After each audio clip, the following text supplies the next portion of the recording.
नमस्कार, आप देख रहे हैं पुलिस वाला वेब न्यूज। मैं हूं आपके साथ हर्षिता मिश्रा। बालाघाट नगरीय क्षेत्र में 3 ओवरब्रिज और वेनगंगा नदी के जागपुर घाट में पुल निर्माण को बजट में शामिल किए जाने को लेकर भाजपाइयों ने बाइक रैली निकालकर सरेखा और भटेरा रेलवे क्रॉसिंग पहुंचकर आतिशबाजी की और मिठाइयां बांटी। वहीं इसे लेकर ब्रांसन्स और कांग्रेस ने तीखी प्रतिक्रिया व्यक्त करते हुए कहा कि नगर के बेहद चौकी रेलवे क्रॉसिंग के रेलवे ओवरब्रिज को क्यों बजट में शामिल नहीं किया गया। ये मार्ग भी व्यस्ततम मार्गों में शुमार है। मध्य प्रदेश सरकार ने नगरीय निकाय और पंचायती चुनाव को देखते हुए आनन फानन में ओवरब्रिज और पुल निर्माण को शामिल कर लिया है ताकि इसका चुनावी फायदा उठाया जा सके। वर्षों पुरानी इन मांगों को लेकर अभी तक सरेखा क्रॉसिंग को छोड़कर अन्य किसी जगह का ना तो सर्वे किया गया है और न ही भू अधिग्रहण के लिए कोई प्रक्रिया कभी पूरी की गई है। तकनीकी समस्या दूर करने और बाकी प्रक्रियाओं को पूरा करने में ही वर्षों लग जाएंगे और जिले की जनता घंटों लंबे इंतजार में फंसकर परेशान होती रहेगी। विकास के नाम पर एक बार फिर जिले की जनता ठगी जा रही है। विकास के नाम पर जिले की जनता को एक बार फिर झुंझुना थमाया जा रहा है। इस बजट में रेलवे ओवरब्रिज के लिए प्रति ब्रिज 1000 रुपए टोकन राशि दी गई है। पूरे प्रदेश में 105 रेलवे ब्रिजों के लिए 1,50,000 की राशि और 65 पुलियों के लिए 65,000 की टोकन राशि दी गई है। जिले की जनता के साथ भारतीय जनता पार्टी की सरकार ने शायद एक बार फिर से खिलवाड़ किया है। जैसे ही बजट में इस बात का पता चला कि बालाघाट जिले के लिए नए पुल पुलिया, नई सड़कें, नए रेलवे ओवरब्रिज स्वीकृत हो गए हैं और इनके लिए बजट की राशि का भी प्रावधान कर दिया गया है, सारे जिले वासियों में प्रसन्नता की लहर थी। लेकिन जब हकीकत सामने आई तो और कुछ ही नज़ारा था। यहाँ पर देखने मिला कि जो मध्य प्रदेश में जो 150 पुल जो स्वीकृत हुए हैं रेलवे के ओवरब्रिज के, उनके लिए मात्र 1.5 लाख रुपए की राशि का प्रावधान किया गया है।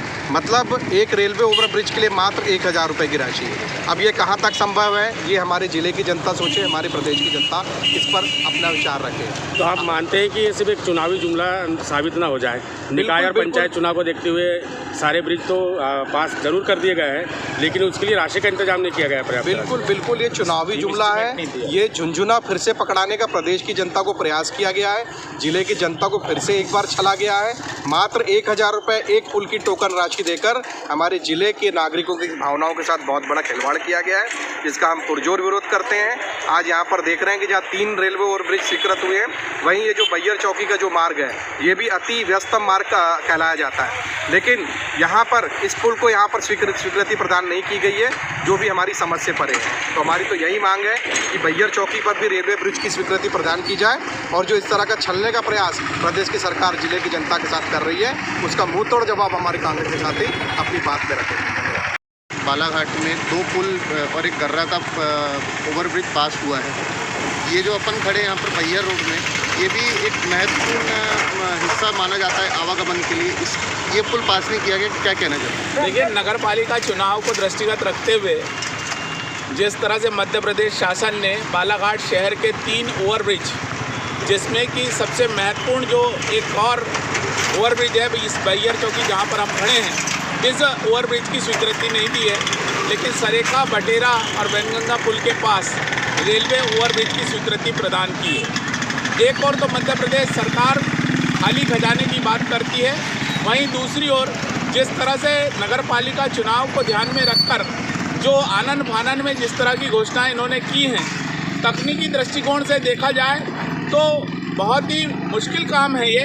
लेकिन अगर मध्य प्रदेश सरकार ने इस दिशा में सोचा है तो हम उनका धन्यवाद अदा करते हैं। लेकिन हमारा यह प्रश्न है कि एक अगर किसी चौराहे में अगर एक मूर्ति लगानी पड़ती है तो उसके लिए 9 विभागों से NOC लेनी पड़ती है। इस रेलवे ओवरब्रिज के लिए 2 जो महत्वपूर्ण भटेरा चौकी और वेनगंगा चौकी है, वहाँ पर रेलवे की किसी प्रकार की कोई NOC नहीं है, किसी प्रकार का कोई आवंटन नहीं है। साथ ही जब भी जहाँ पर भी ओवरब्रिज बनता है तो उसमें सबसे महत्वपूर्ण होता है कि एक बहुत लंबे चौड़े भूभाग का अधिग्रहण होता है और उस भूभाग में अक्सर ये देखा गया है कि ओवरब्रिज के आसपास बहुत सी व्यावसायिक दुकानें होती हैं, लोगों के घर और मकान होते हैं, उनको अधिग्रहण करने की एक लंबी प्रक्रिया होती है। रेल विभाग को और राज्य शासन को उन प्रभावित लोगों के जो अधिकार क्षेत्र में जो पैसे की राशि आती है अवार्ड के माध्यम से, कलेक्टर के माध्यम से, वो आवंटित करनी पड़ती है। ऐसे बहुत सारे तकनीकी पहलुओं को जिस तरह से दरकिनार करके और बजट में जो अगर हम देखें कि 150 जो ओवरब्रिज हैं मध्य प्रदेश शासन ने जो स्वीकृत किए हैं और 1,50,000 मात्र स्वीकृत किए हैं, जो कि एक प्रति ब्रिज के हिसाब से 1,000 रुपये की राशि, तो बड़ा हास्यास्पद ये विषय लगता है। और ये नगर पालिका चुनाव को ध्यान में रखकर जिस तरह से बालाघाट नगर की जनता को, मध्य प्रदेश की जनता को बेवकूफ़ बनाने का कार्य किया गया है।